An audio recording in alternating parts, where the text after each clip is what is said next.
I'm gonna say it's a good decision because he's making more money, and ultimately, like, man, so what? Don't need the money. So what? So you wouldn't take the money? You're not gonna take the money? It depends on my mission. You're so full BS, man. No, I'm really not. You're not gonna take the money? No. Why can't Deion Sanders just choose to be with who he wants to be? He can go take whatever job he wants, but when you come into the first job and sell the idea that you are going to be the savior of HBCUs and you are going to raise the playing field, not just for Jackson State, but for everybody else, and you're gonna do it because God told you to do it. So then when you leave, yeah, people are going to ask questions about what exactly it was. He went in, he sold the big dream, he got people to believe it, and then he chucked the deuce and left. I don't blame Deion at all. I think that he has the right to leave if he wants to. How long do people expect him to stay? I understood that when he came there, he brought a lot of hype to it. He brought a lot of attention. You have someone who was a great athlete coming to a HBCU school, which HBCUs really don't get a lot of attention compared to bigger schools and PWIs. And just in case you guys don't know, PWI is predominantly white institution. I can understand because he first came there, he did say that I feel like God's telling me to come here. He kind of gassed it up. He put some gasoline on it. He said, I believe that God called me collect and I had to accept the charges. It's a lot of folks sit back with Twitter fingers and talk about what they're going to do. And I wanted to go do it. Do what? Change lives. Change the perspective of HBCU football.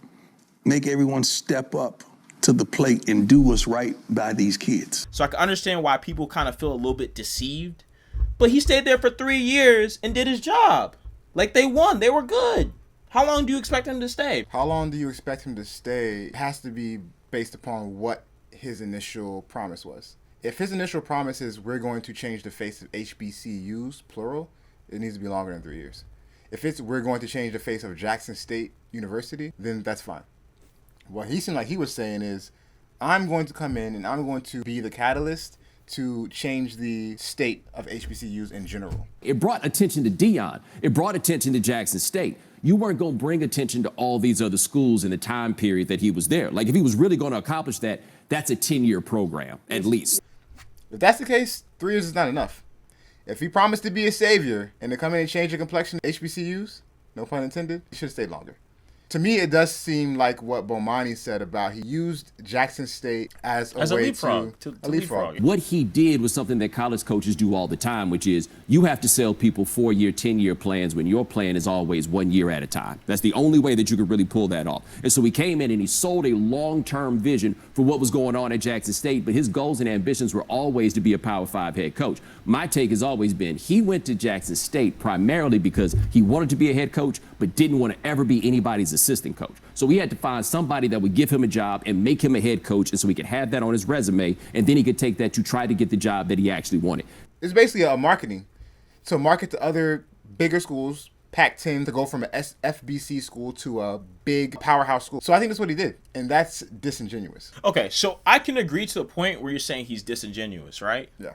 To the point of him, like, changing the face of HBCU. That's actually comes from perspective. What if his perspective is, listen, in 3 years, I won us a lot of games. Mm-hmm. I coached us, and I laid out the blueprint for the rest of you guys to take. Mm-hmm. That's changing the game enough for me. Deion did something that very few coaches are able to do. He leveraged his relationships. No football team had more uniforms than Jackson State except the University of Oregon. Every single week, they got new helmets. They got new unis.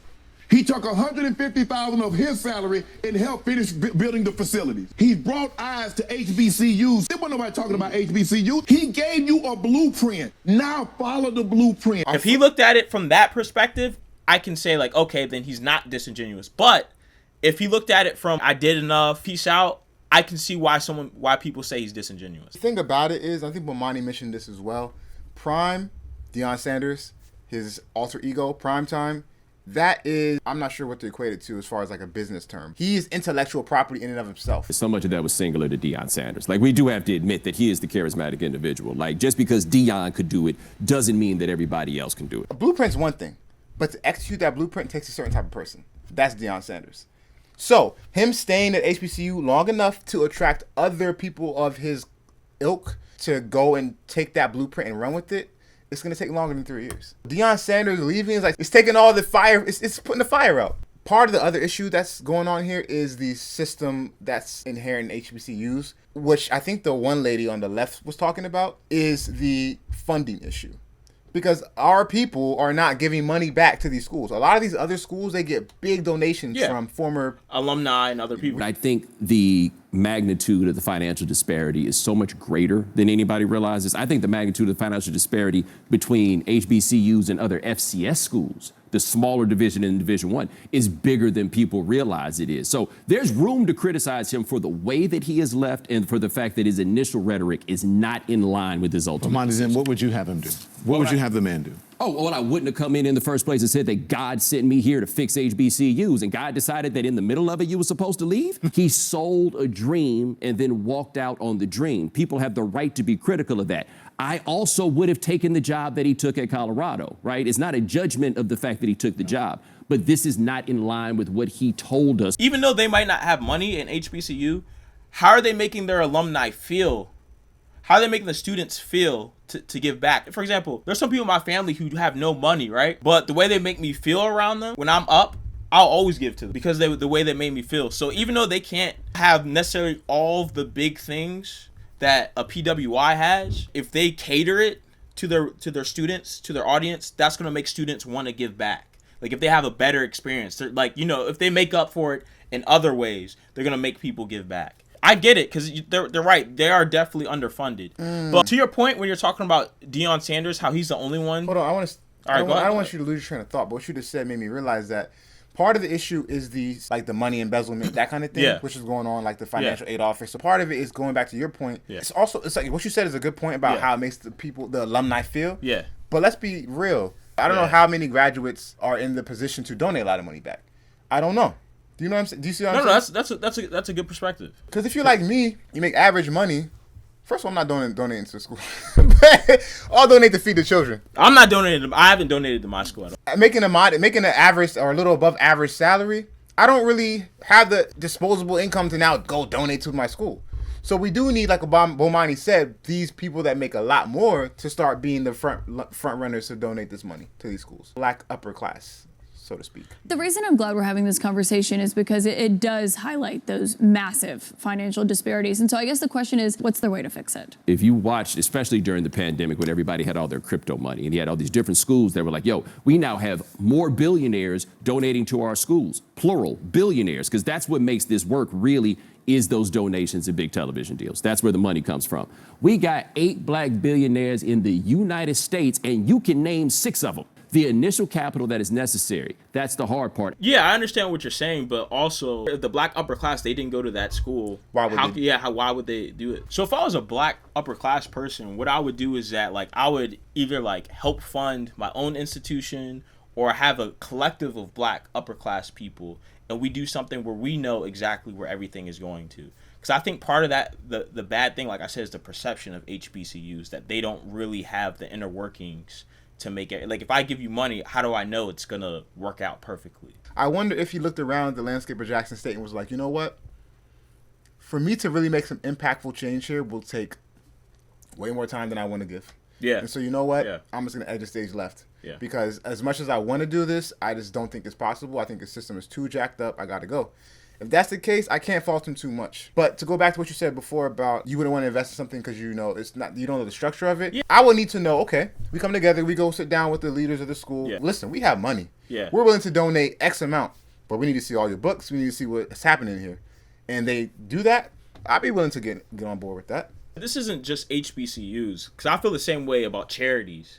How a lot of it doesn't go down to the actual people. Those administrative calls. Yeah. Yeah. But my point ultimately is that I just don't like the fact that a lot of times, unfortunately, in the black community, we act like there's a savior. There's only one guy. There's only one person who can do it. The thing about not having one savior in the black community, I think we should change that word to leader. We need more leaders. Interchange. They're different because if you want to get something done, you don't want to have too many chefs in the kitchen. You want to have one person who has what it takes to galvanize people to achieve some end. That takes a certain type of personality. Deion Sanders has it.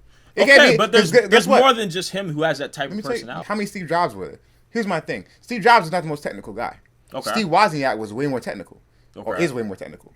But there's a reason Steve Wozniak's not at the front of Apple. It takes a certain person at the front that people can follow that's charismatic, intelligent, all these things. He's that. If he's really that and people really feel that he's that, people need to donate their paycheck to get him paid the same to keep him. The HBCU, they can't afford to pay him as much as he's going to get from another school. Eventually, as he builds Jackson State up and they get more TV contracts and more eyes on them, on that school, they'll get more funds from TV contracts or whatever, which they can go to pay him. I just ultimately feel like, I mean, if he gets a better opportunity, he wants to go with it. He should be free to do with it. If his goal was to help HBCUs as a whole, Yeah. mission not accomplished. Mission failed. I mean, I guess we got to agree to disagree. Fair enough. But guys, look, we're going to agree to disagree. I say it's a bad decision for him to leave. I'm going to say it's a good decision because he's making more money. And ultimately, like, don't need that money. so what? Don't need the money. So what? So you wouldn't take the money? You're not gonna take the money? It depends on my mission. You're so full BS, man. No, I'm really not. You're not gonna take the money? No, let's paint the picture. Let's put me in his shoes. Oh, go rock. I am worth. I don't know what he's worth. Let's say he's worth. We can look right now. What is Deion Sanders' net worth? Yeah, but do you have Deion Sanders' bills though? All right, we don't know this. So let's say Yeah. that I'm good. I have my money straight. Yeah. The bills are fine. I come and I say my mission is to do X, Y, Z, Yeah, and not worry about the money. I'm gonna do X, Y, Z. yeah. But let's go to your earlier point. What if he discovered that there's too much, and he was like, at this point, I can't really do anything. I'd say that. I'm gonna rock. I'd say that, and then I'd probably leave, depending if I couldn't change it. Okay, fair point. So Decision you rocking or with bad Jay's decision. opinion, or you rocking with Sherm? And then hey, if I'm wrong, let me know in the comment section. He's wrong, but let us know what you think. I'm right. I'm right. Most of y'all are taking the job. I'm just being honest. And like I said, you hate my opinion, leave a like. You love his opinion, leave a like. Either way. Either way, leave a like.